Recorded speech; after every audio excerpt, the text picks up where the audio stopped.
Hello, everyone, and welcome back to the KONTAINEROZ podcast. The podcast is sponsored by PortPro, the leading operating system for drayage carriers. Schedule a demo today at portpro.io, and don't forget to mention KONTAINEROZ for 10% off. In the studio today, I got Mike Rico. What's up? What's up? Welcome. Thank you for having me, man. Thanks for coming through. So let's kick it off right away. For sure. Share a little about yourself. I'm from Los Angeles. Grew up in Echo Park, Silver Lake area. Got into truck driving probably in 2017. Not by choice, but I had to do something different with my life. And How did that happen? Because I saw you in Vegas one time. You said that's where we met, right? yeah, that's where I met you once, man. I was working as a driver at that time. Mm-hmm. I was barely getting my feet in the water around that time. With trucking. With trucking. Okay. Yeah, and I was working for this company, and they had loads going out there. But I got into truck driving because I wasn't going down the right route or path in life. Okay. And I ended up, turning my life around and stuff. I used to be like heavy into drugs, pretty much. Not gonna lie, be straightforward. It had gotten really bad in 2016, so I had to fall back for a bit. Went to rehab. I had my baby's mom at the time, so she helped me out a lot. I'm a little nervous. We could hear that. Yeah. It's okay. Yeah. Nothing a little bringing down the gain can't fix. Yeah, no, I'm not. I'm gonna be straight up, I was doing really bad, man, and 2016 I got a little out of control, ended up in rehab. What led to that though? Like what was your drug of choice, and how did you end up going down that path to begin with?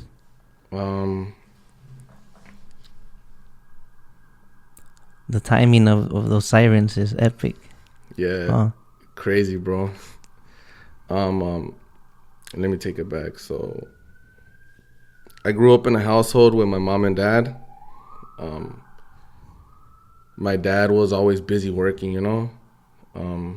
he would just pretty much come home, leave early, come home at night, tired. And my mom she used to have a lot of seizures back then, like epilepsy.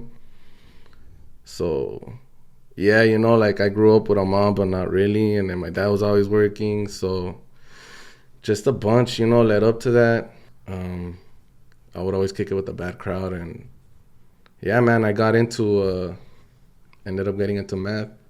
Meth. My neighbor used to slang it and stuff. Like literally my neighbor next door. So yeah, man, it was a crazy time, in my life. Yeah, that meth is no joke. That shit will have you doing some weird shit. Yeah, man. You got any stories from those days? Anything you did on that? Dude, I used to look in the mirror and I swear I could have felt like I had bugs crawling under me. Oh, yeah? Like that bad? Yeah, like I used to pick my face and stuff. Like, I was bad, bro. What's the longest you didn't sleep for? Fuck. Like a week. A week? A week, man. I was up for a whole week. And, I used to see stuff, Mm-hmm. But, I was out of it, man. I did sort of a good job hiding it from my family and stuff. They didn't end up finding out. Like, my girl didn't end up finding out till I got arrested in March 17, 2016. So that's my clean date because I went to jail that day. Yeah. I got out a week later and I went straight to rehab. That week I was there, like, they found everything in my room. Like my little stash box, The little pipa, the little... pipa, the baggies, everything, bro. Were you a smoker or were you a sniffer? I was a smoker, man. Smoker, okay. Yeah. Yeah, I was a smoker, and How long did you do it for? I had like a cool 5-year run, 6-year run. Wow. Yeah. That's a long time. Yeah. So.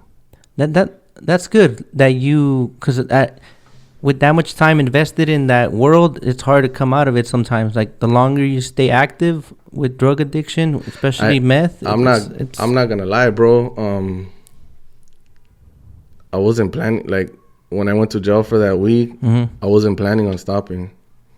Like, I have $40 in my belongings, so I was already planning, like, getting out and using those $40 to score, you know? Yeah. That was sick, bro. But that didn't happen. My older brother, when I got out of jail, he took me to this rehab in Covina. And yeah, they kept me there because I was like a 5150. They evaluated me. They're like, yeah, this dude sounds suicidal. Like, coming down or like recovering out of it. Yeah, bro, I was coming down, and they asked me like like questions like, are you scared to hurt yourself? Are you scared, like, I guess, like, suicidal stuff? Yeah. So they, like, by law, they have to hold you, like, I think 3 days or 2. So yeah, I stayed, and then, you know, the counselors ended up asking me, like, hey, you want to try and get clean, you know? So I gave it a shot, man, you know? Gave it a shot. I was there for, like, I want to say a month. And yeah, man, I did want to get clean, but it was hard, you know?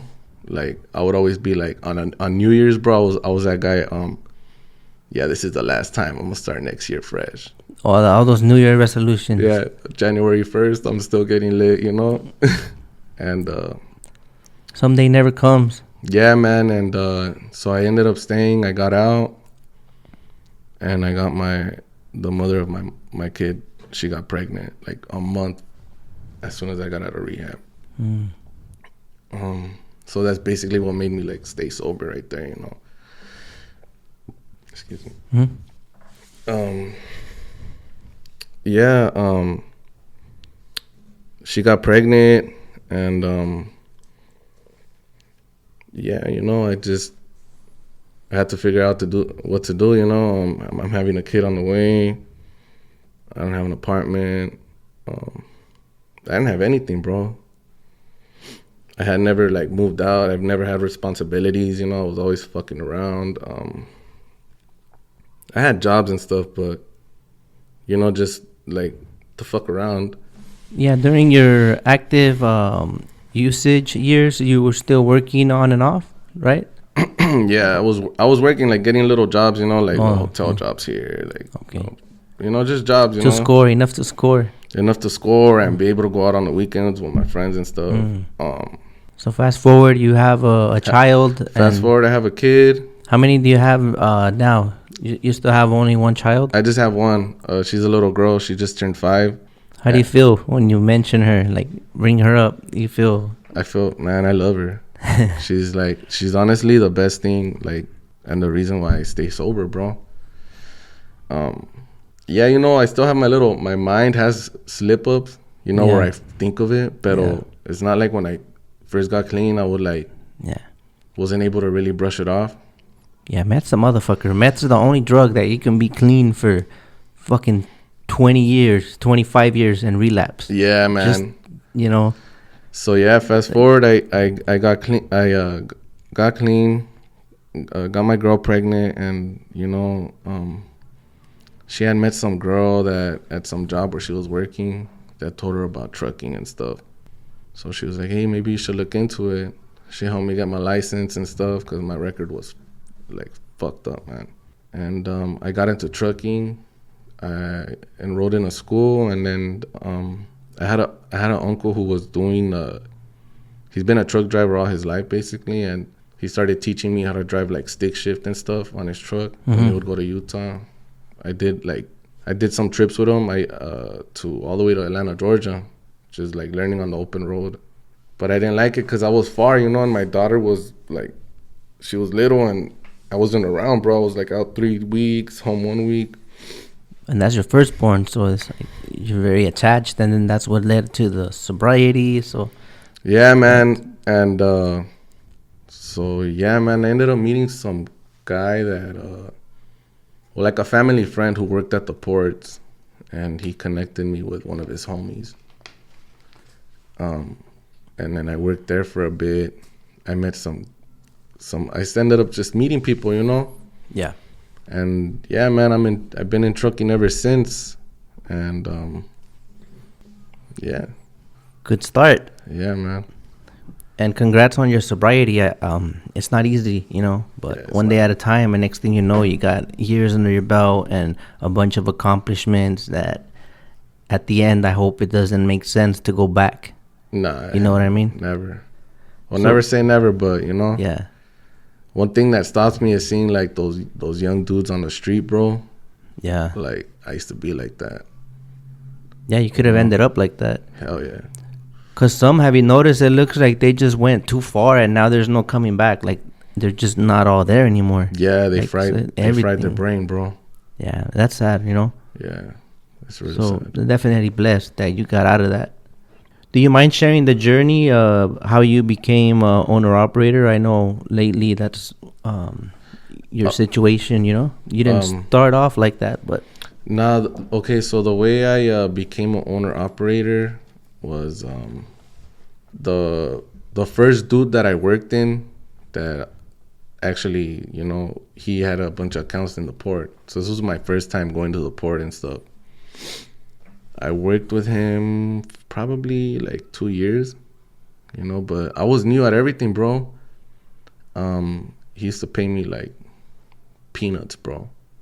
And yeah, that was crazy, man. When we used to go to Ontel, I used to come back probably like around 4 or 6 and still go in the port, in-gate the empty, take out a load, sleep 2 hours, and head out by like 2 to be over there by 7. Yeah. Shit was crazy, bro. As a driver. Yeah, as a driver, What's peanuts as a driver going from the ports of LA to Las Vegas? well, he used to pay me like $225. The round? Yeah, This was in 2017? yeah. Yeah. That is peanuts. And all the time I would do to get over there and then come back, go to the port, sleep only like 2-3 hours, and then, you know, go back up there. That shit was tiring, bro. But you had no knowledge of the rates and... I had no knowledge of anything, man. I just wanted to, like, you know, make some money. And Was this the case with everyone in the team or just you because you were new? Or you never found out if you were getting the short end of the stick on those rates? Nah, he was paying, I think he was paying me that, you know, because I was new. And he knew he could, like, take advantage of me because when I started working with him, he's like, I want you to at least take out 3 containers of the port, you know, like do 3 rounds going towards Ontario, Fontana, you know, like 3 in a day. Like, you know, it's possible, bro, but Yeah, it's possible, but you're gonna be even there. with experience, You're gonna be there all day, pushing bro. it. You know, Yeah. like you're gonna be at work all day. Yeah. You know, Yeah. by the time you take out the second load, because I do it right now, you know, if you're lucky, you're out before 4:30, which is the time they go on break. If you're lucky, Yeah. because all the lines build up after lunch, you know. So you know those lines get longer for the empties and for the crane operator machines. And the traffic at The a certain traffic doesn't time, help, you know. bro. Yeah. Yeah, so I was working with him. I ended up getting tired of him. I ended up meeting some guy that they called Pelo de Gato. I don't know if you heard of him. No. Interesting name though. I wonder why they call him that. They say it's crazy, bro. Yeah, and then he ended up. Hey, shout out to Pelo de Gato. For real, shout out to Pelo de Gato. Even though your homie didn't pay me for a month, and he was trying to do some good, you know. He was trying to get me a better position. So I ended up leaving. Yeah, that sucks when we lead someone to a certain connect, and now you're in the middle of that. It makes us feel kind of awkward, you know. Yeah, like, I've been there, bro. damn. Like trying to help someone out, and then it backfires, and you're like, "Fuck!" It looks like I try to fuck you over now, you know. Yeah. But yeah, so Pelo de Gato plugged me with his friend.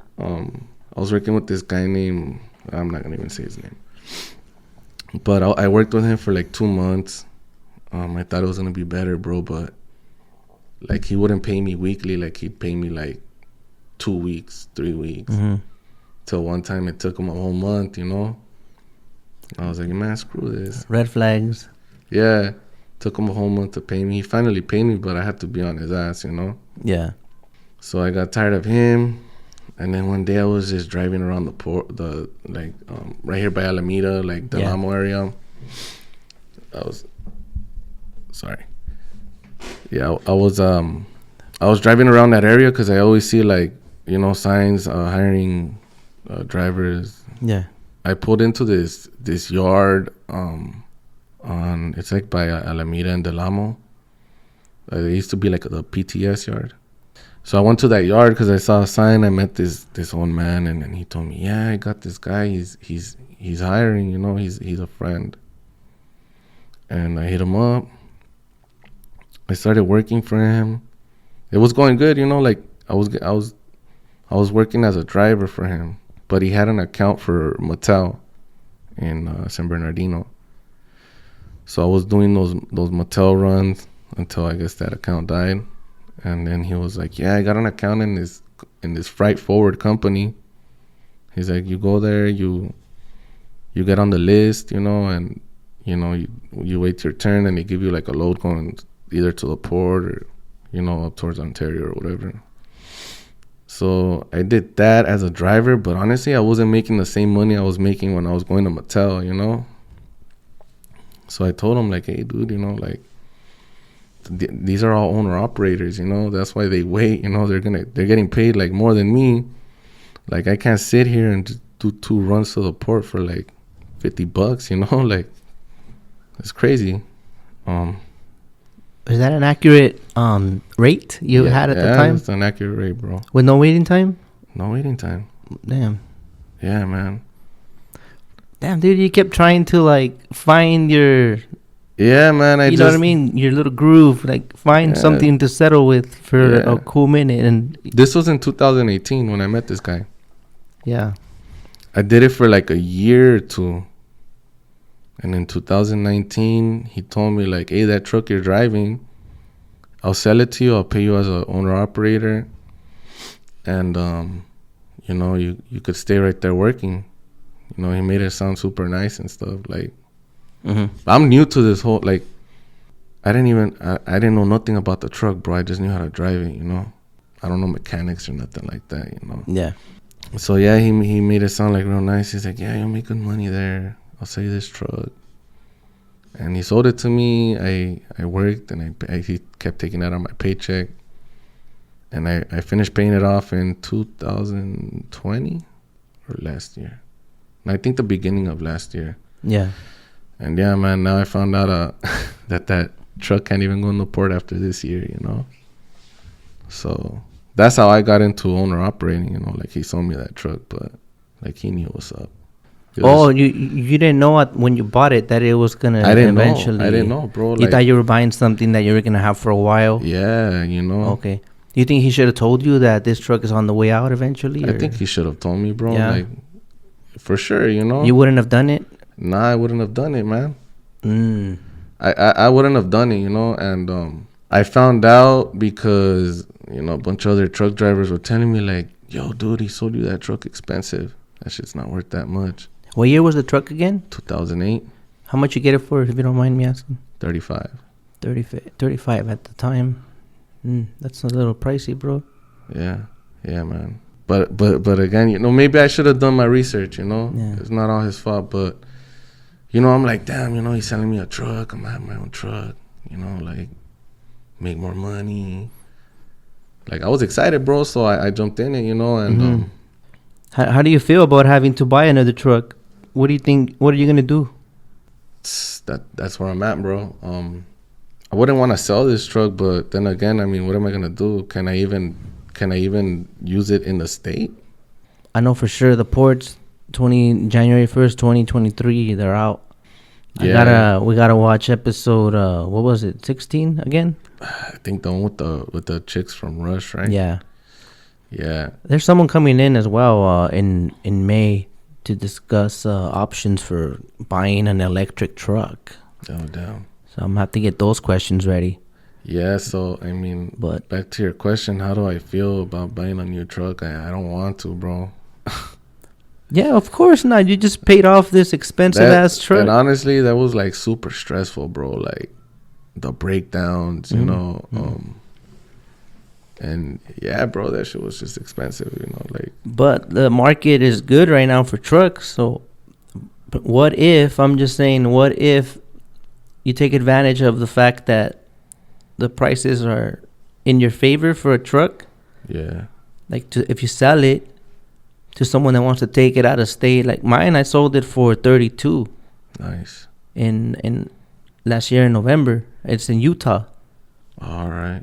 So someone out of state is willing to invest. Yeah, I wanna, I mean, eventually I have to sell it, you know, there's no way around it. So I was thinking of selling it, and, you know, like, I have like 5 years on my license, so it's not as hard to get a good job as it is when you barely got your license. You know, nobody will hire you. Yeah. Unless, I mean, Swift will get you, but they're gonna send you like across the country, and yeah, fuck all that. Yeah, so maybe just go. I want to get like with a good company and stuff, man. I think I think you can pull it off. Yeah. And then just play the waiting game, save your money or half of it from when you sell the truck, and then when the prices get friendly, you already have some experience in that field. You'll go in. Yeah. Not so new booty, you know. Like, yeah, bro. I won't get raped. Is that a topic that should be talked about more? Not companies in particular, but owner operators that get drivers and don't pay them. Like, do you think that's a problem that needs some light shed on it? I think so, bro. Because I feel like, you know, you gotta pay you gotta pay your drivers, bro. They're the ones at the end of the day, you know, moving the work for you. And I feel like, I don't know, I feel like some of these like owners get they get greedy, bro. You know, like I used to work for this one guy who, I'm not gonna say no names, but you know who you are. You know, this guy used to pocket the waiting time and all that from the port, not give it to me. And I didn't know at the time that you used to get paid waiting time. You know, until later, you know, like me fui dando cuenta. But I was new to all this, you know, like. This is an owner operator that you were a driver for. Yeah. So he'll collect maybe his $50 an hour after 2 hours. Yeah, which man. He could have kicked down 25 at least. Yeah. Something. Yeah, man. And I didn't know. I didn't really know no one, you know. Like, that was a truck driver, you know. Like my uncle, pero, you know, he's not around all the time, and I don't really. And as far as rates, being a new driver, how do you feel about asking people how much do you get paid? Do you think that's taboo or like, nah, you know?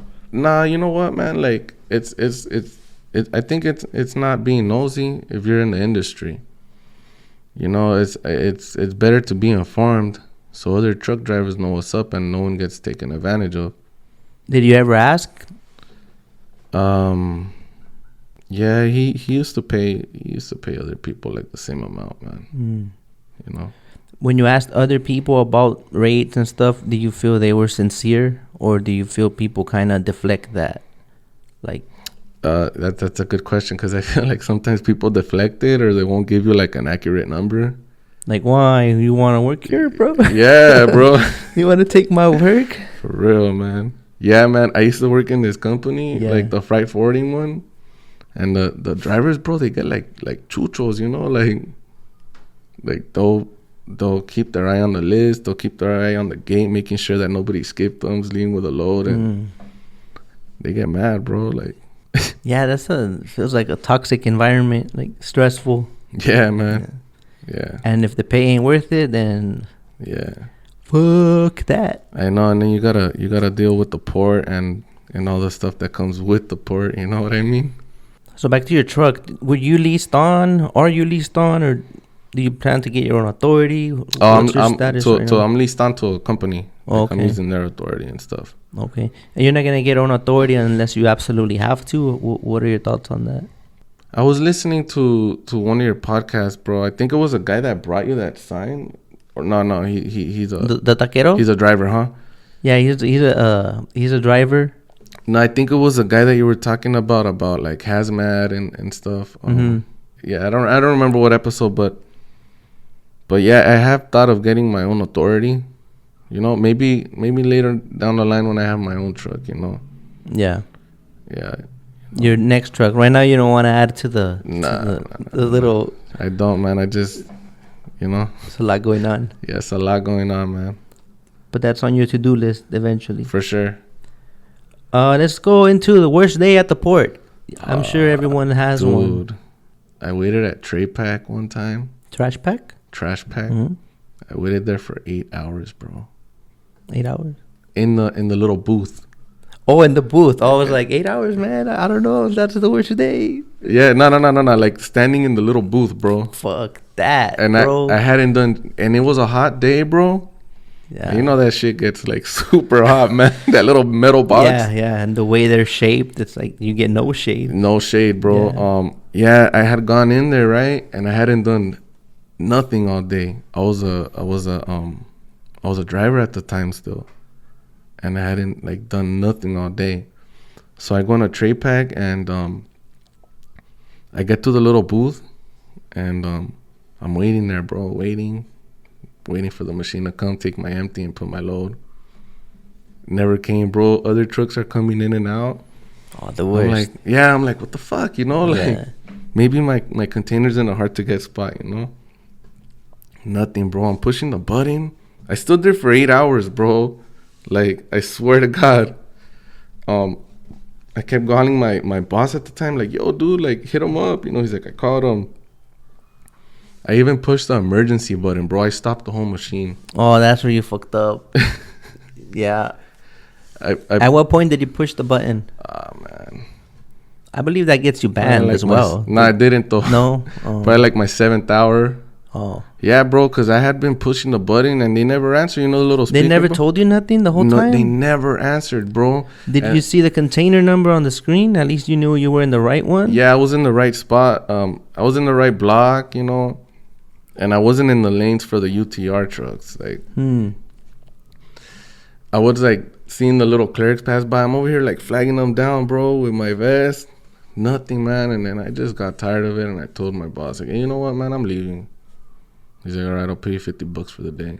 Fuck, that's so fucked up, bro. Like, oh my God. Yeah, man. Even when I stopped the freaking machine, I pushed the emergency button, like everything stopped. The mechanic came to fix it. I'm like, hey, dude, I've been here for like 7 hours already. Like, can you hit somebody up to come help me? Like, I'm not getting my load. Trucks are coming in and out. Yeah, man. That was my worst time at the port right there. Yeah, what about like, you never left the booth, not even to use the restroom? You don't feel like that would have fucked with the... Nah, man. I don't remember going out of the booth. I remember standing there. But, you know, I left the booth after like the 2nd hour of not getting my load. I'm over here trying to, you know, get the attention of a clerk or something. Yeah. And then I would go and stand again, but nothing, man. That is so fucked up. Hey, but you made $50. Hey. Wait, did that happen to be the guy that was collecting waiting time? Yes. Oh, man, that's... Yes. Oh, that's so fucked up. Yeah, man. That dude. Damn. But probably... This fool would pay us, the checks would bounce, and this fool would be like in Las Vegas partying it up. Damn. Swear to God, bro.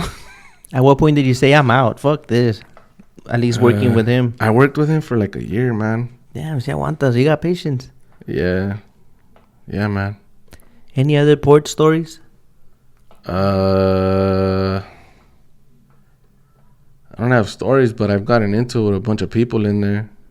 You know, most recently I got into it with a driver, bro. Yeah. At Hanjin, you know.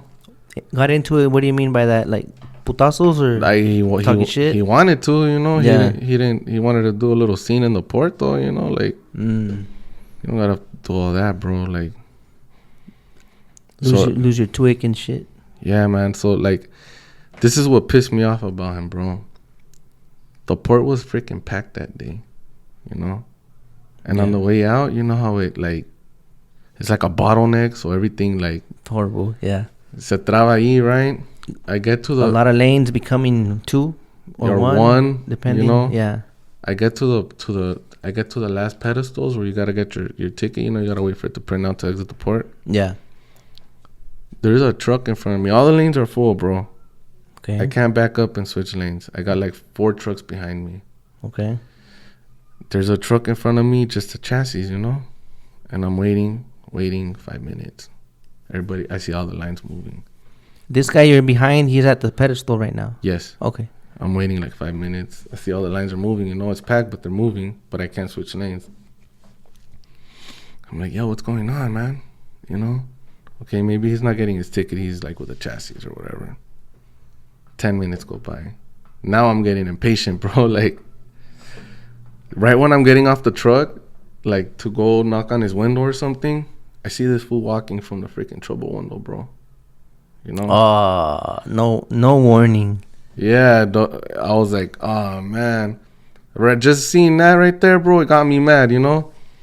Because it's like, all right, I understand if it's a port worker, you know, they tend to be, you know, can I cuss? Yeah. They tend to be dicks sometimes at the port, the workers. Sorry, IOW. Been seeing a couple of you on here, but, you know. Mm-hmm. But, like, as truck drivers, bro, we're supposed, like, we gotta, like, come on, bro, you're a fellow truck driver. Like, don't be like that. Don't, you know, like, ¿qué te cuesta moverte al lado? You know, like, you're just making it worse for other people that want to leave, you know. A little, be considerate. Yeah, like, be considerate, bro. Like, you're a truck driver. Like, don't be that a-hole, you know. Like, so I told him, hey, allá está para parquearte. He's like, but I was snapping at him, bro, you know, like, hey, dude, you know, like, what the fuck? Like, move your truck to the side. That's unfair to all of us, bro. We're trying to leave, but now we got to wait for you because you can't park your truck over there, you know. What did he say about it? Was he instructed to wait there or what happened? He said, muéveme. Oh, okay. Yeah, like, he got all, you know. Mm-hmm. He's like, muéveme. I'm like, I got into it. I'm like, you know. I got into it, bro. And then I told him, hey, bro, si quieres pelear, mira, en la salida aquí no. And then he finally ended up moving. I'm thinking I'm going to catch him outside, but he wasn't there. Yeah, so you'll never really know what happened. Like, what was his situation? Regardless the situation, bro, you got to go to the trouble window, bro. You don't park right there. Like, that's where we're exiting. You're just making more traffic for us. Plus, if he was going to get a ticket, he would have got it over there anyways. Yeah, man. Already there. Like, where he was, all you literally got to do, bro, is bust a U-turn and park in the trouble parking or move over to the side, you know? Like, it's about respect, you know? Like, and I feel like por tus huevos, like, te valió, and you're like, I'm going to park here. Yeah. Right there, you could even pull up a little bit. You've seen them, right? Yeah. They go run real quick and... That's what I'm saying, but... Back to business. And and you know, like, for us, bro, like, time is everything, bro. You know, like, traffic, like, time is everything, bro. Like, like, as a truck driver, you're always looking at your clock. You know, sometimes we don't eat because, you know, like, pulling over to eat, finding parking, that takes, like, 30 minutes, maybe an hour. Yeah. And then, man, by the time you get on the road, you got all this traffic, So any unnecessary issues that add to that, any unnecessary hiccups will be like, you know. Anything else about? And then recently I got into it with this worker at Yang Mi, man, because, you know, like, they tend to talk to us like, this is just my point of view. All right, like, I feel like they feel like all truck drivers are like these paisitas that don't speak English and stuff, and they could talk to however they want. Okay. You know? And I feel that way because I've seen it firsthand, you know? Like, I've been called a paisa before, you know, by a worker. You have? Yeah, bro. Like, this clerk comes up to me, he's like, what's up, paisa? And I was like, hey. Like, I checked him, you know? I'm like, what'd you call me? He's like, oh, you know? And I'm like, hey, dude, don't call me that. Like, you don't know me like that. And for all you know, I could be somebody that might get really mad and do something, you know? Like, he took a step back, but, you know, like, chill, bro. I got into it with this guy at Yang Mi because my container was a 45-footer. It was all the way in the front, and it was open. and there was a line. There was a line already waiting to get into. It was like P200, for example. There was already like a line of 5 trucks. All the spots were full except for the 45 footer that's all in the front, which was mine. And I saw the line. There was only 40-foot chassis, so I'm like, none of these guys are going to my spot. Yeah. So I go and I go to get in the front spot, back up, and this clerk comes up to me, bro, like a cop. Like, he just rolls up, like, gets out of his window. He's like, get the fuck back. There's a line back there. There's a line back there, you know? Were you in anyone's way at that point? No, right? It's like No. you fit. Like, I fit, bro. Like, I was getting to the front and backing up, you know? You weren't blocking the guy behind you if he got flipped? Nah, there was like a 40-foot container gap in between us. Oh. So if he got his load, he could have still pulled out, you know? I would always feel awkward if I had to do it like that. And yeah, because then they got to squeeze through the crane and you... Nah, I know. But it wasn't even like that. And I, you know, like, me habló así el güey. So, you know, I told him, hey, don't talk to me like that, bro. And he's like, yeah, but there's a line back there. I'm like, yeah, but don't fucking talk to me like that. And he's like, all right, bro, chill, bro. Like, I cuando vi que le hablé así, you know, se calmó. I get back in line and stuff. I go to the back, I listen to him.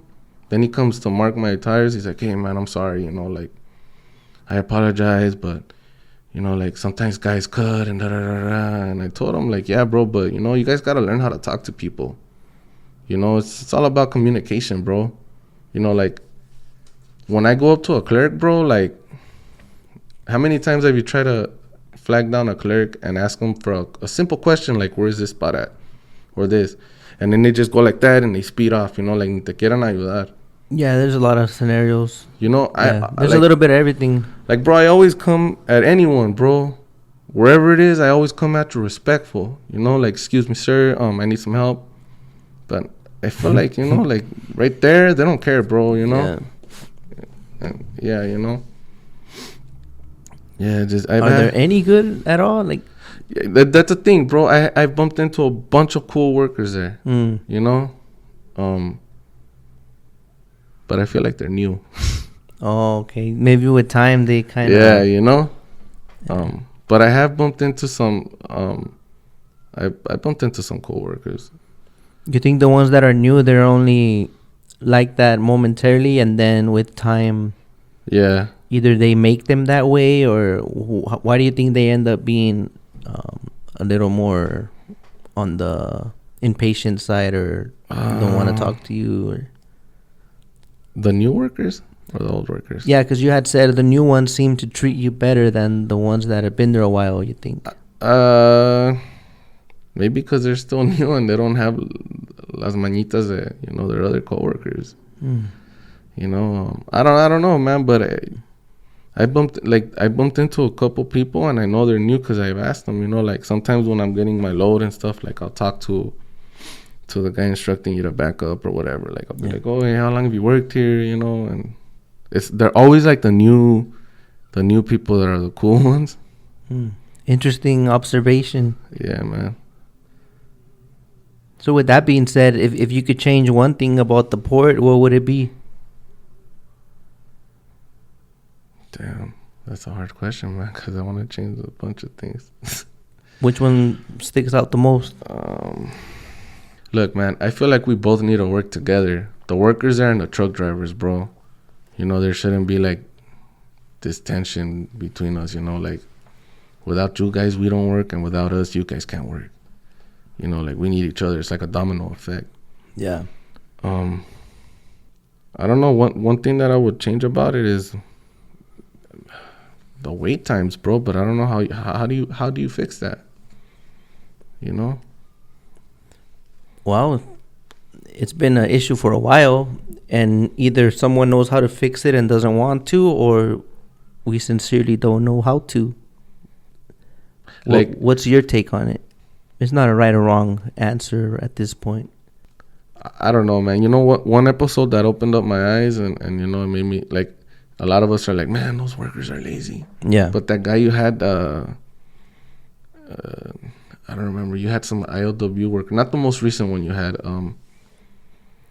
Is it Luca. Yeah, Luca. Shout out to Luca. Shout out to Luca, man. He was talking about how it's the shipping line or whatever that is the reason why, I don't know. I don't have a right answer, man. I don't know what goes on in the port, man. Sometimes they got like a line of people trying to get their empties in, but they're over here flipping these UTR trucks, moving empties for them, like. Yeah. And I'm thinking like, do you guys really gotta do that right now? You guys can't, just get us out of the way, less traffic, we'll work better in here, I don't know, man. I don't know what's the whole point of appointments if you know what's up with the appointments. Like, they tell you 10 to 11 and then you get there 10 to 11. It's like takes you an hour to get to the pedestal. Yes. Someone was upset about that, how they get an appointment, then they go in there, they get a ticket, they get sent to a location, and then when they're in that location, they get moved because the vessel. Yeah. So they're upset because, like, okay, if you know this, why do you send me here? If you already know that's going on, why do you send me here? That fucks up my day. Now I gotta go back to the new spot, and now I was in the first one in line. Now I'm at the back of the line at a new spot because the vessel. That sucks, man. They need some better planning, you know. Or when you've been in line for a long time, and then the security guard makes you guys move now. Now you gotta scatter, and now you're in the back of that line. There's a lot of miscommunication, I guess. Yeah, a lot, man. And assumptions. A lot of miscommunications. All right. I would hope something. Well, we'll see. Eventually, we'll see. All we can do is. I know, man. Write it out. What? Can I ask you something? What's one of your favorite ports? Like that you would say, like, if you had to choose to go into one port, which one would you go into? I like Pier E. Pier E? Yeah. Pier E's cool. Especially with the own chassis, like. Pier E and Madsen for me. Yeah, Madsen was cool too. Yeah. Just don't speed in there. They chase you down. I got what do you call it? I got chased down because I was speeding in there. Like at every other terminal, you kind of, Bro, at Trade Pack, there's a little story at Trade Pack. I almost knocked down a whole speaker, bro. When I was a rookie, I turned too soon, and like it was like a pedestal. You know how you go to the pedestals and it tells you, okay, go to your block now? Yeah. Shit, sorry. I almost knocked down a speaker, bro. Lo dejé todo chueco, bro. Like, damn. How was that chassis? Everything was good, man, but I was scared, Yeah. And the security guard chased me down, bro. And I was like, oh, man. It was one of those things where you notice you're hitting it, and I'm like, I looked at my mirror, and I'm like, fuck, I might as well just keep going. Like, you did that? No. Yeah, and then I told him, I'm sorry, man, I'm new. He's like, all right, bro, I'm not going to say anything, but just be careful, Oh, It was being solid. Cool. He was being cool. That'd be a big-ass bill for that fucking dinosaur equipment. Shout out to that guy. Fuck. What's your favorite thing about trucking or the ports at the moment? Like, what's my favorite thing about trucking, bro? Seeing new places. New places. Like... Yeah. Just, like going to a new spot and you're like, I've never been here before.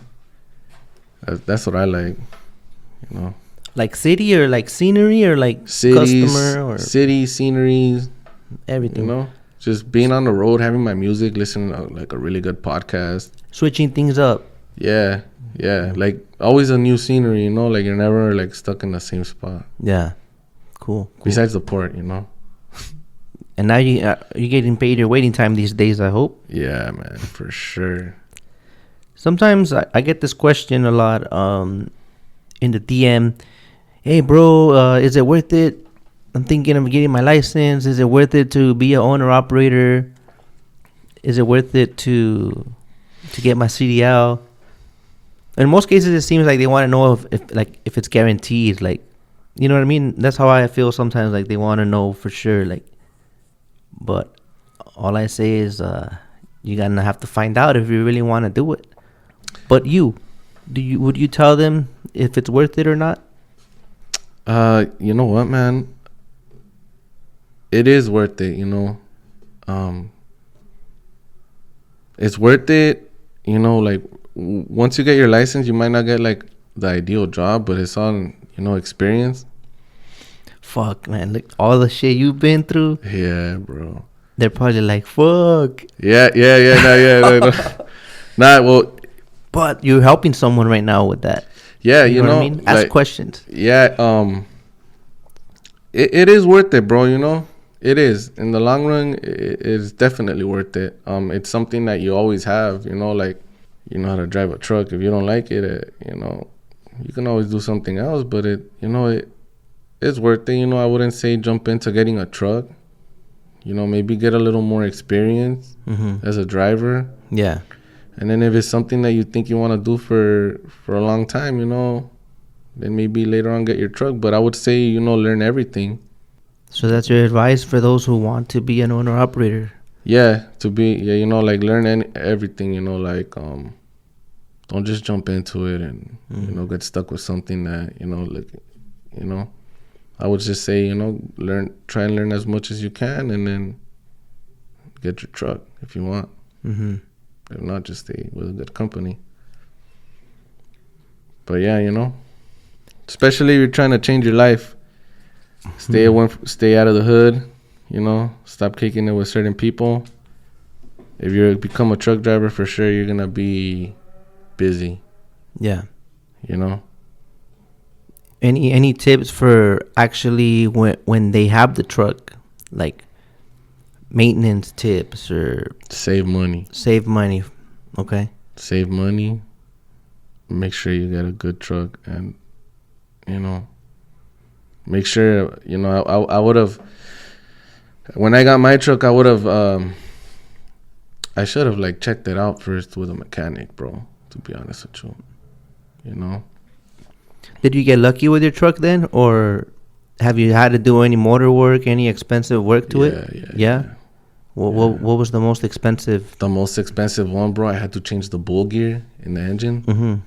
You know what that is? No. It's like a big gear. They call it the bull gear. And my truck started making this weird noise, like Chewbacca. You know, like.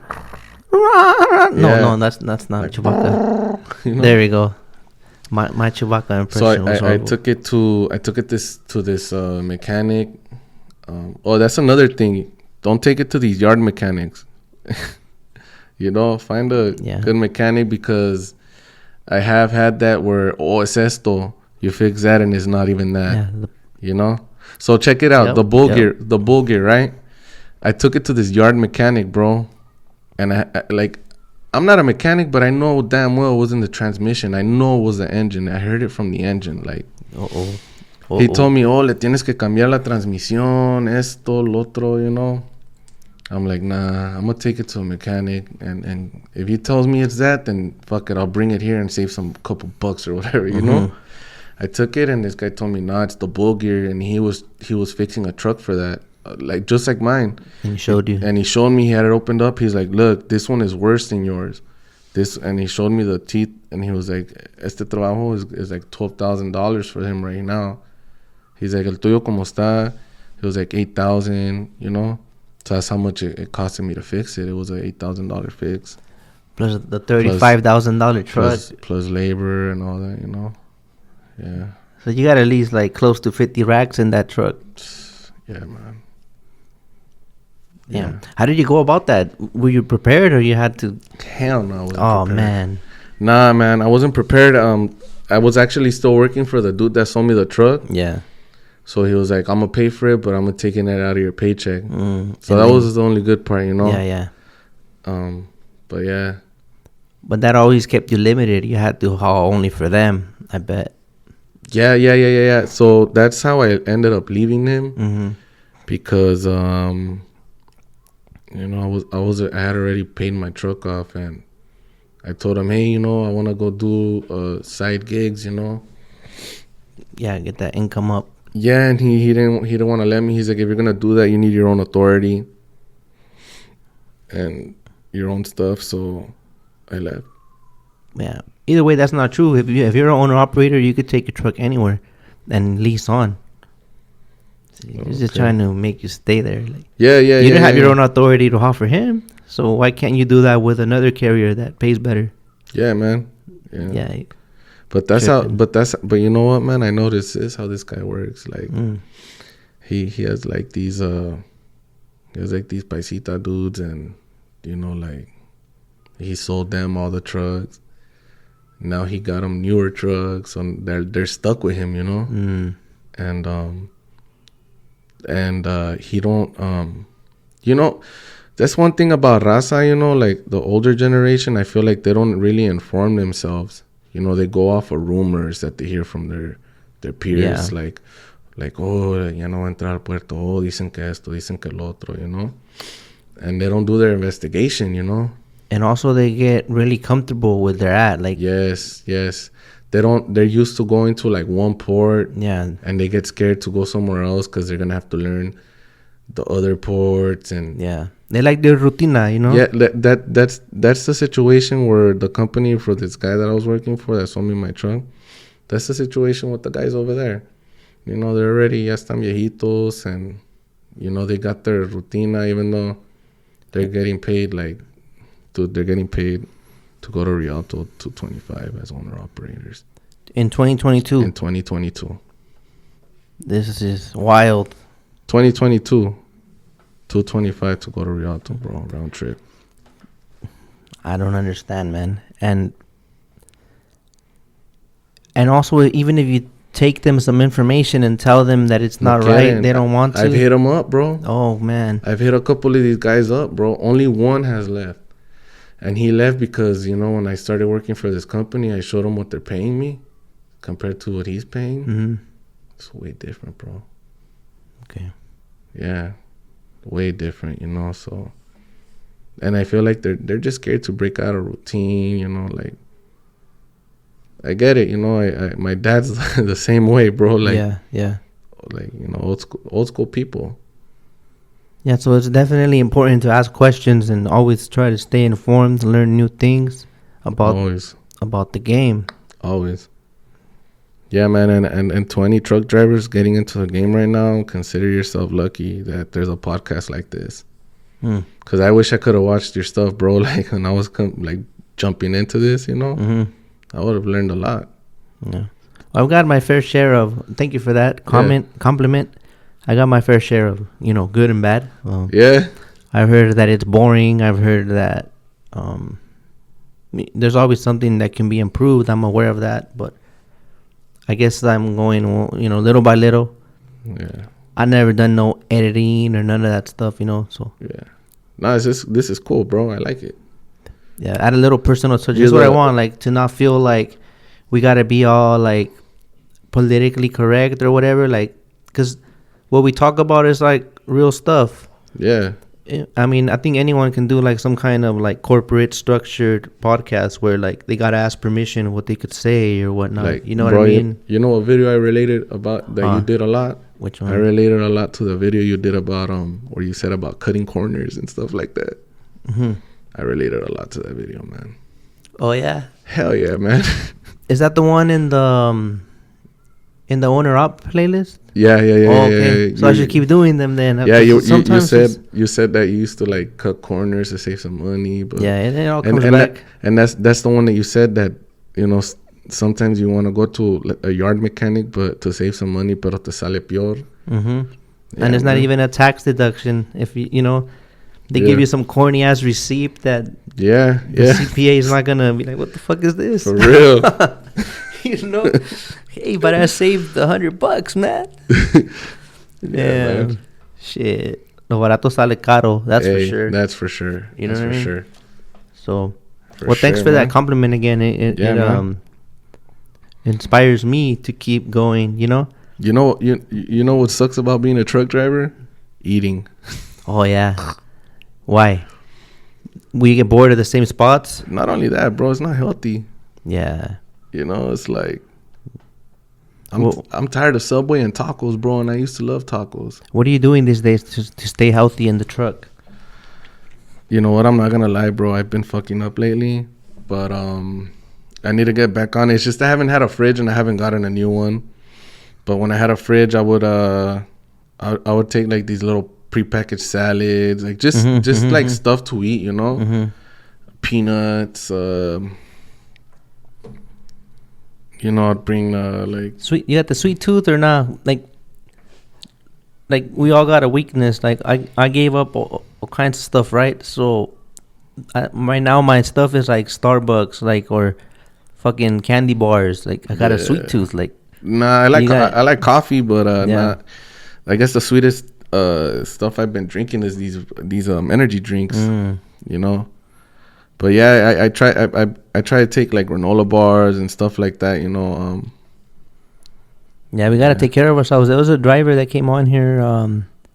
He's young, man. He already has diabetes. Oh, shit. You know what I mean? Oh yeah, I saw that. I saw that episode. We gotta take care of ourselves. There's some people that have it. I mean, if you don't have diabetes, I mean, it just sounds so stupid, but like, if you don't have diabetes, eat healthy so you don't get diabetes. It's so simple. Like, you say it, but I know we take it for granted. Like, it's a hard thing. Of truck drivers and eating good is definitely a hard thing, bro. Yeah, you know.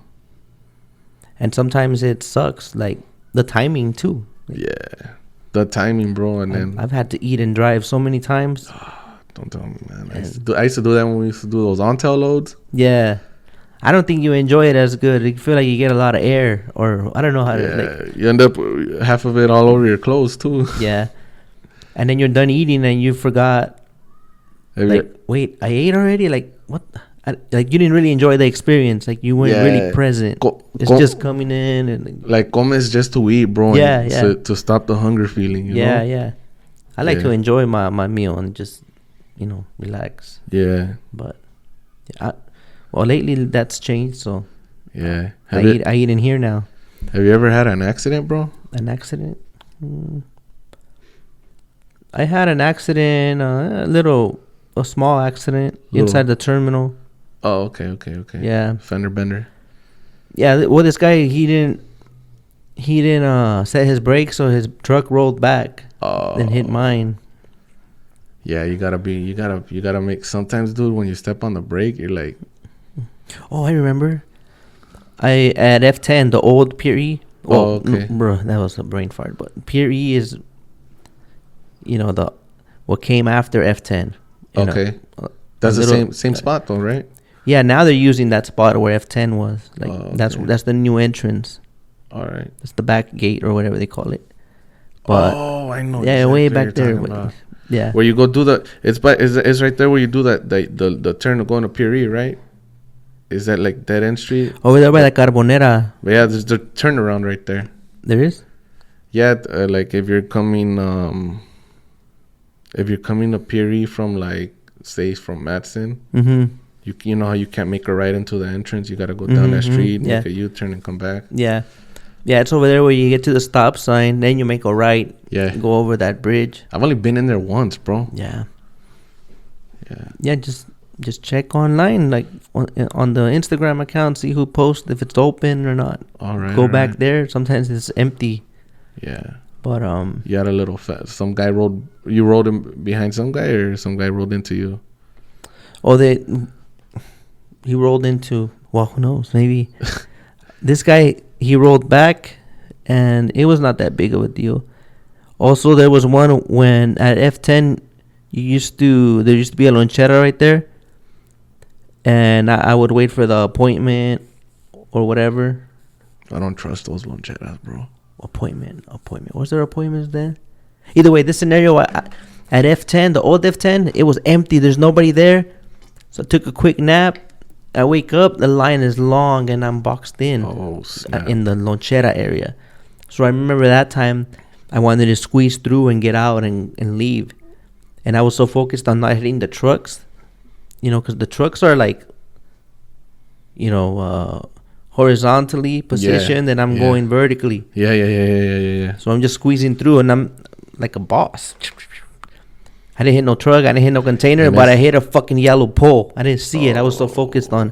Popped the tire or something? Yeah. So no. It was just it pushed my fender in. It cracked it a little bit. Oh, snap. You know, so I had that yellow decoration, like. Oh, okay. You know what I mean? Yeah, yeah. The battle scars. The I yellow rocked it like that for a while, and I dent my bumper a little bit. But see, you gotta just scan. Like, I made that a habit. Like, I scan everything. Like, if the faster I'm moving, the more I'm scanning shit. You know, corners. And then there's dudes that see what you're trying to do. Y se acercan más. Like, don't let this dude squeeze through. Yeah. Or they start honking. Da, da, da, da, da, da. Start honking, but they accelerate. I don't understand why they do that, bro. Like, do they expect it to open up like Moses, like, and let you through and stuff? Like, I don't know, but that's why some of us drive like the way we drive, because it's like we've adapted to the assholes. Yeah. So now we got to be the asshole first. For sure, you know? For sure. So that's one. And then another one was at Houston when we would do the staging outside. We would be outside of Fusen and then try to work our way in to show our license and to Rico, whatever. Yeah. But in this case, it was like 5 lanes and becoming 2 and then becoming 1. Damn. So these guys play the game where they don't make eye contact. They know you're next and they just keep going. They play eye contact and then they go back so you won't see them. Yeah, and they keep going. So in that one, I was stupid for engaging in that conflict because I knew he wasn't going to stop, but I didn't want to. I felt like if I stopped, my mentality was a little different back then. I felt like if I stopped, like I lost. Like he beat me. I don't know. It's stupid. And the only one that lost was me because I kept going and I fucked up my fender. So the side of the container, on the sides, it has these little rails. Like So if they keep traveling on your fender, they make a hole. They cut it. Yeah, they cut it. Yeah, that's what they did to my fender too. And then that was stupid. I didn't even make a claim. I'm like, de la verga. Fuck yeah, man. Yeah, thankful to this day I haven't had not one accident, man. Knock on wood. Yeah, that's good. Yeah. Sorry for not. Might have been just little stuff, you know. One was the last one, and I'll move on. It was I left my truck at F10 in the row. I think it was F300 or 200, and I went to go check on the guys in front where they were going, so I could make sure if I stay there or if I go around them. But the thing is that I left my chassis in the line next to a container, but the bobtail was kind of at an angle, like ready to go around people, you know. And then next thing I know, the machine is coming, and he didn't, you know, because they say that their vision, all they see is what's directly below them. Like they don't see the sides. The machines. Yeah. The crane operators. Yeah, so that's why they have the dog signal drive around the pile and go cover them on their blind spot on the back. So all they focus is in the bottom. So he didn't see that my truck was sticking out at an angle and hit my shit. Was it a big madrazo? Nah, it wasn't that bad. Oh, okay, cool. It just felt stupid, you know? And I posted it before, like if it's someone else, and I read all the comments, I'm like, man, you guys are mean. Bro, hey, this one time I could have caused an accident. Well, my truck was about to roll into a couple trucks that were on a dock. Yeah. I went to go leave a container and fuck the worst. Yeah, I went to go drop off a container and like the parking spots were like at a slight incline. Like head, like nose down, you know? Yeah. And I messed up, man. Always put your parking brakes. I put just the trailer brake, but not the yellow one. Okay. So my tractor had no brakes. I took off the hoses, put the landing gear down, pulled the fifth wheel thingy. When I pulled it, my truck started rolling, bro. Like, dude, some guy died like that at 890. Oh, for real? Yeah, in the chassis pit. His father had just got him in there to work at the same company as him. Yeah. And when he unhooked, the truck rolled over. But he unhooked and went and did the disconnect the hoses after. So he was already in between the catwalk and, you know what I mean? Oh, shit. So then the truck eventually just rolled over. And it smashed him into the container. No. He's dropping the chassis at the chassis pit. He unhooks. His truck doesn't have brakes. So by the time he walks to remove the hoses, his truck starts rolling away and runs him over. So he went under those tires. Yeah, man. Yeah, that was crazy, bro. That's dangerous, you know. The only thing that saved me now, you tell me, is that I pulled the hoses first. and so it was still connected when I unhooked the fifth. Then that's when it started rolling, bro. And then luckily I had my door open, so and it was moving really slow, so I was able to jump on and push that brake, bro. But I was scared that day. That was my fuck up. Yeah. Gotta be careful, man, in everything you're doing. You know? That reminds me, another one, you don't want to be in a pinching point. For example, let's say that you go to a yard with all the containers are right next to each other. There's that little gap sometimes where you barely fit. Yeah, and you go sideways. Yeah. Another guy passed away because let's say there are, okay, you're in the middle of two containers, obviously. But what happens if someone is trying to park next to the container and they push that container into the other one? So this guy got crushed and he just passed away standing up. It looked really, I think I saw that on the news, bro. It was a couple years ago, no? I don't remember exactly. His legs were hanging on the bottom of the container, I think. He just looked like he was standing up. He just looked like position, quedó ahí. Yeah, I get scared when I go to yards sometimes, bro. I don't trust no pinching points. When you go to some yards and they have like containers buried in the back, it'll be like 3 rows and you're looking for an empty. Sometimes I go to the back and I'm keeping an eye out for other truck noises and stuff, because they might come slam into the container and I'm back there, bro. They don't know it. Yeah, I can get smashed back there. So that's dangerous too. You always gotta be aware of your surroundings. Yeah. Look at what you did with that. You said you said only the trailer brakes, but not the tractor. Yeah. But it could also work the opposite way. That's you leaving something. Yeah. Now let's say you go and hook up to something, but you do it the opposite way. You only set your tractor brakes, right? Yeah. Wait, what was the scenario? You don't set the tractor brakes. Let's go back. Yeah. You hook up to a load. You don't set the tractor brakes because you assume that, well, the brake, the tractor, I mean, the Ya está the container, it's connected. Yeah. I'm not releasing any air to the trailer. Yeah. But sometimes they don't have no fucking brakes, bro. Yeah, bro. They should have rolled back on you. And you could tell they don't have brakes, because if you're driving and you hit the e-brake, it won't lock. Or you're able to move it without hitting the trailer brake. I know what you mean, man. Yeah. So that's another mistake. Oh, I hope that makes sense. We shouldn't be driving those either. Always set your brakes. How about that? Simple enough. Simple enough. You won't. Yeah. Yeah. So let's see. If you weren't in trucking, what would you do? In a way, this saved your life, kept you busy. Yeah. Your daughter primarily. If I wasn't in trucking, I would probably. I have no idea, man. I wanted to do my art for a long time, but I don't know. I don't feel like I'll make money off of that, like enough to, take care of stuff. So I don't know, man. I'm probably, I don't know. Trucking for right now is good for me, Yeah. I can't think of something else I would do, yeah, man. So that would be, it would be like trucking. You'll find out when the time came, I guess, if it had to be like that. Yeah, maybe down the line I find something, you never know, but yeah. But art, you're pretty good at art, man. I want to thank you. You guys, this sign, he brought it in, and thank you for that. Yeah, man. Did a great job. Thank you. It's got some more artwork for the studio now. Hell yeah. Yeah, it's always special when you guys bring something, it becomes a part of, Yeah, man. Along with the signatures on the table, and yeah, for sure. add that little touch, Hell yeah. So thank you for that. Taking the time. How long did it take you to bust something like that? I did that yesterday, bro. Yeah? Yeah, it took me probably like I don't know, 2-3 hours. I was taking my time on it, listen to music and stuff. What music do you listen to? I like to listen to a lot of instrumentals. I used to write music back then. Yeah. We should start a rap crew. Let's do it. You down? Fuck it.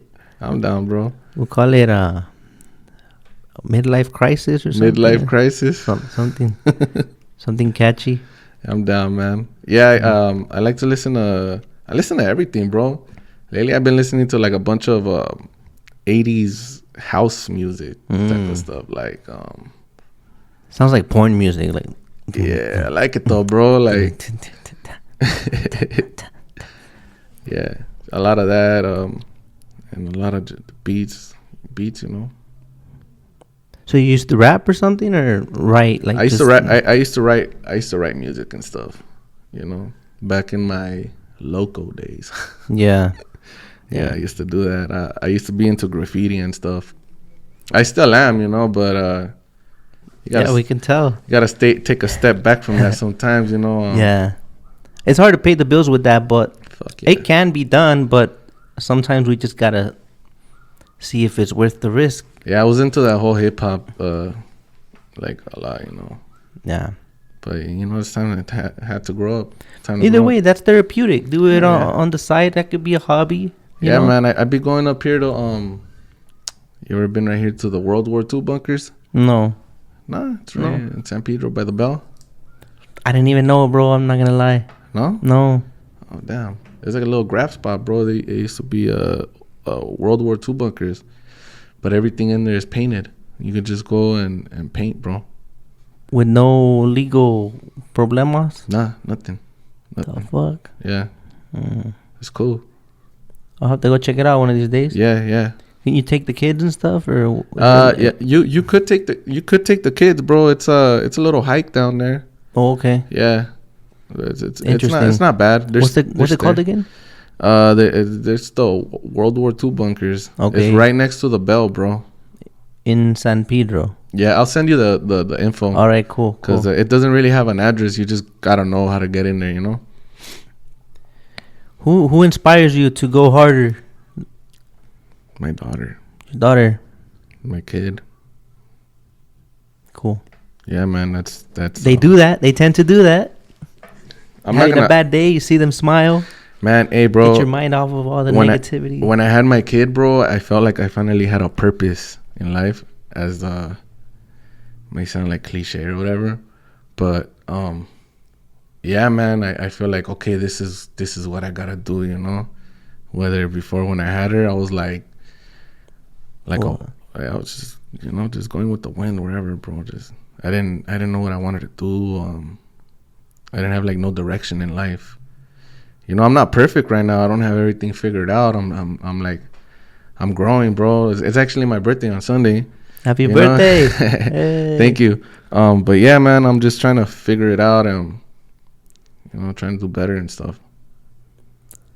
I'm happy for you. I like to hear those stories because I've been through that shit. And yeah, man. I know what it's like to feel like you're never going to get out of that like hole and not knowing what's coming, and then the negativity, a little bit of depression kicking in. Like, a lot, bro.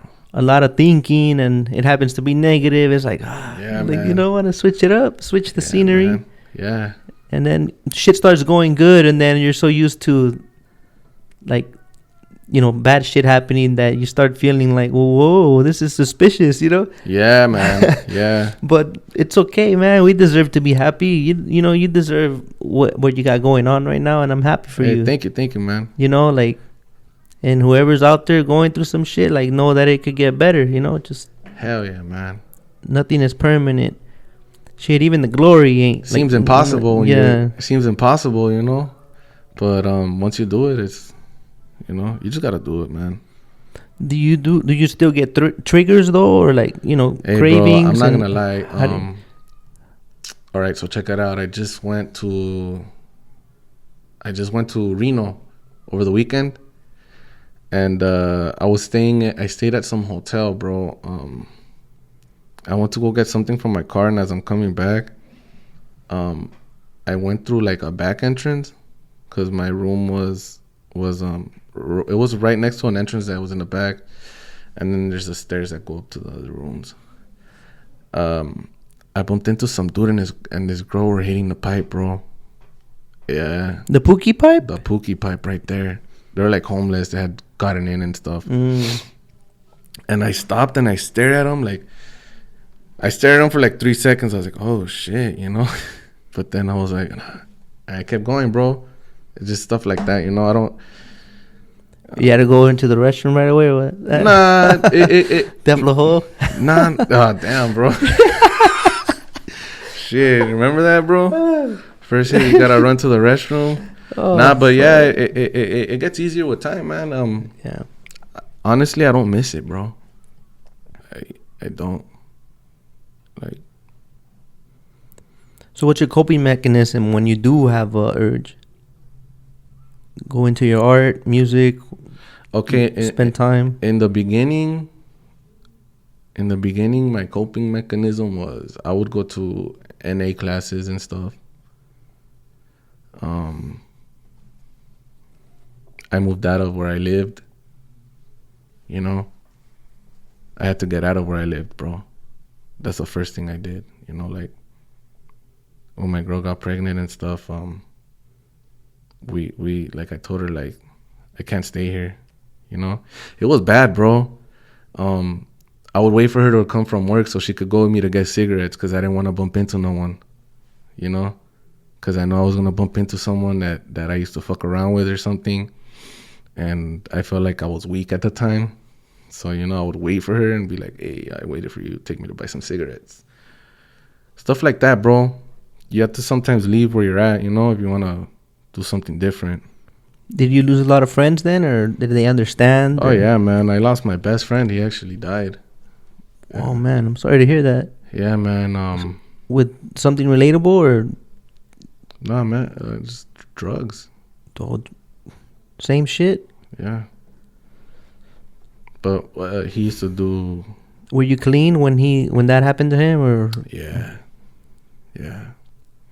When you got clean, did he try to reach out and maybe like, hey, you know, let's try it together, or is there something you? When I got clean, I bumped into him probably like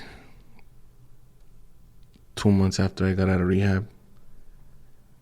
I tried kicking it with him, but I stopped kicking it with him because this one time we were walking. I bumped into him on the street on some random stuff.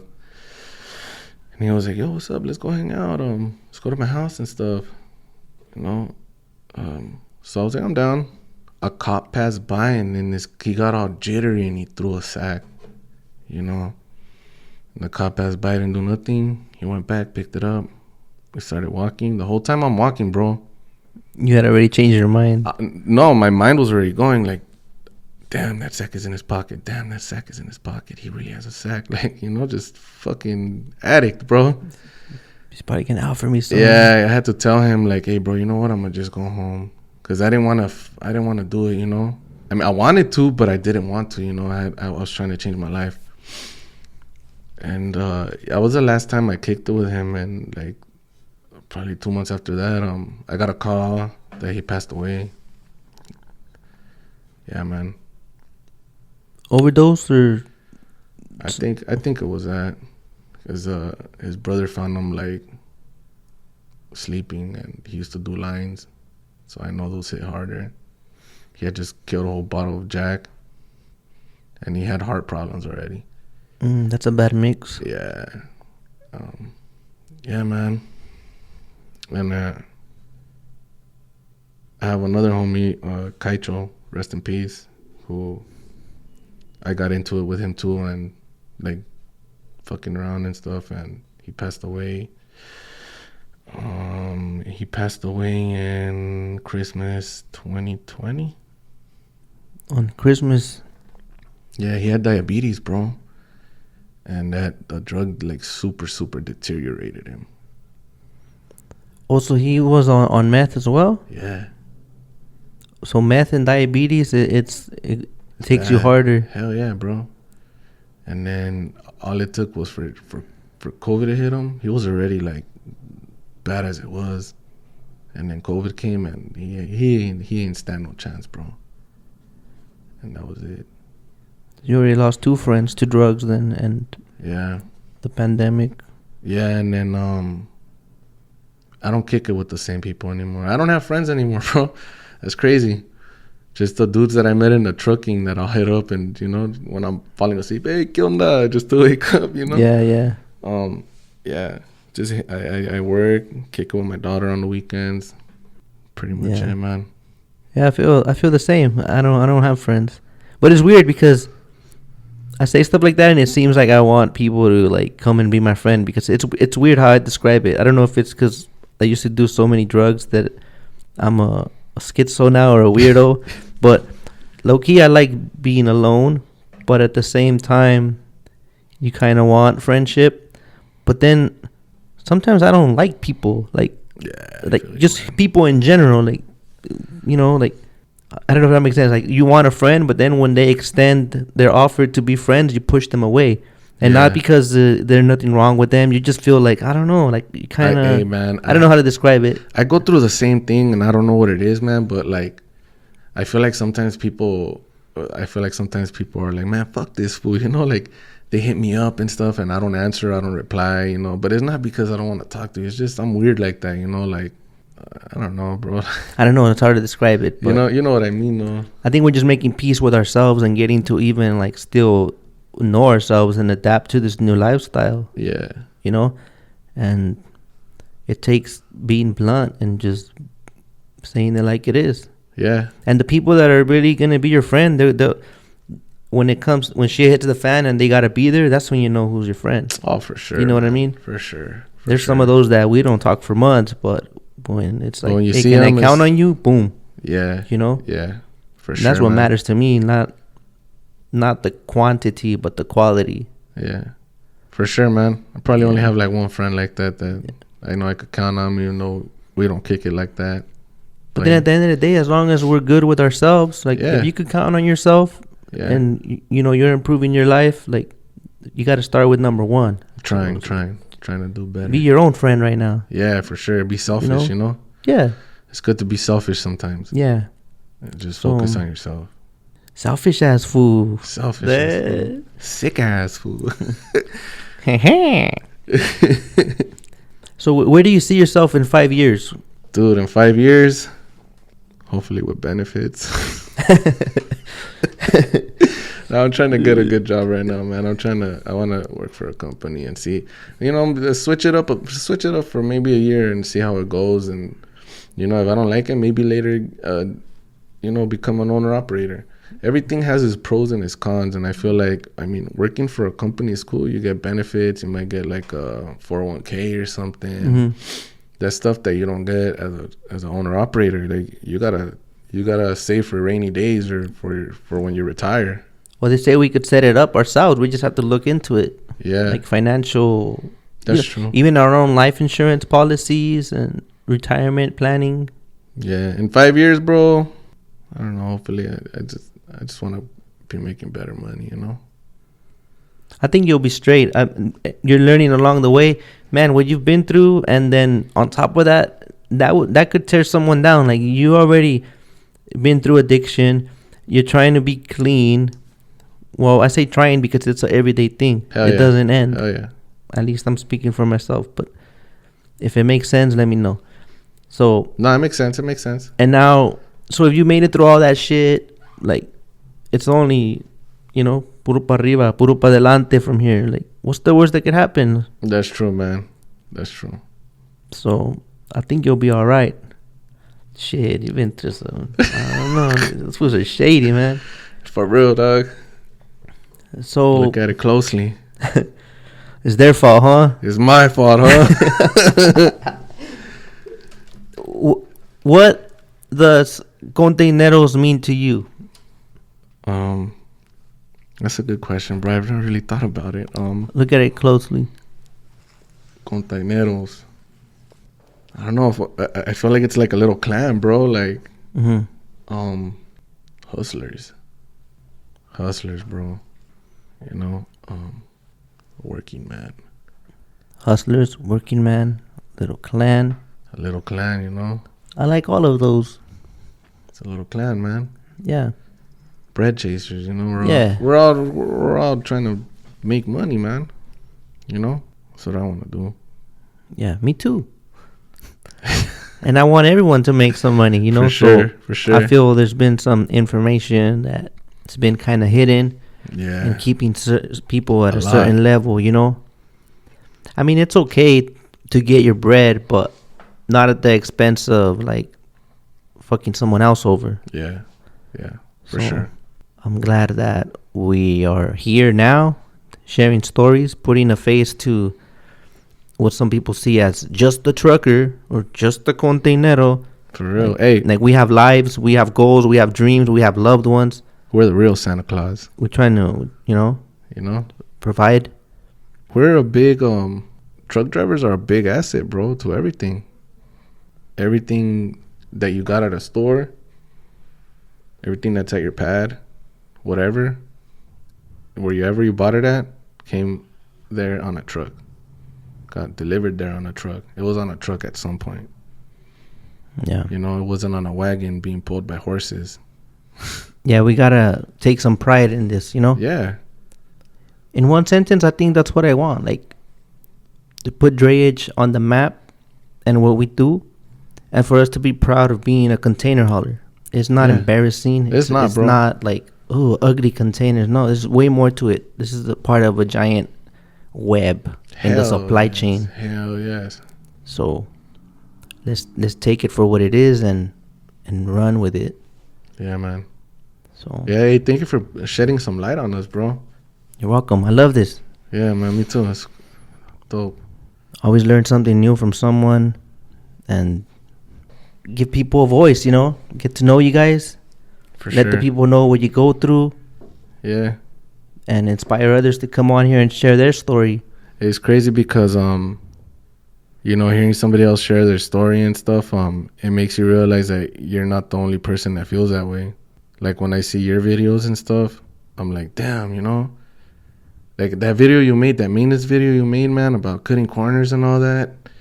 I was like, damn, I'm not the only person that feels this way, like I'm not the only person that has gone through this, like sometimes, I'm like, I'm not gonna lie, I feel embarrassed asking other truck drivers, like, but I guess that's me being prideful, right? Because you gotta open up sometimes and ask for questions if you want to learn something. Yeah.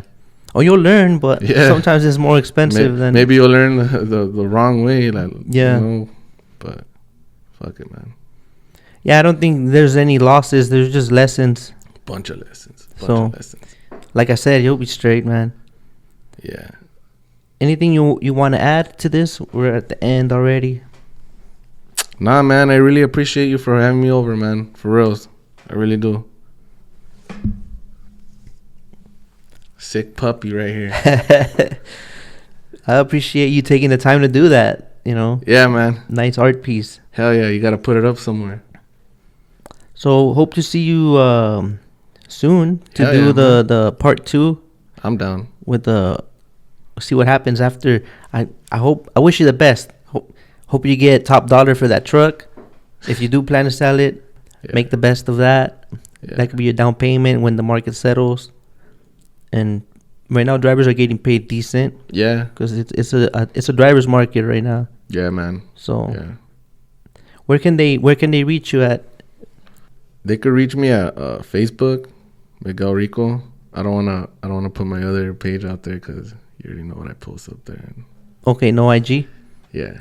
Okay, Miguel Rico. Yeah, that's my Facebook. If you wanna ask me some questions or whatever. Or in the comment section, I'm sure you'll be watching. Yeah, man. If anyone out there, they want to ask me some questions on getting clean and stuff, you can always hit me up. I'll be happy to tell you, what helped me out and stuff.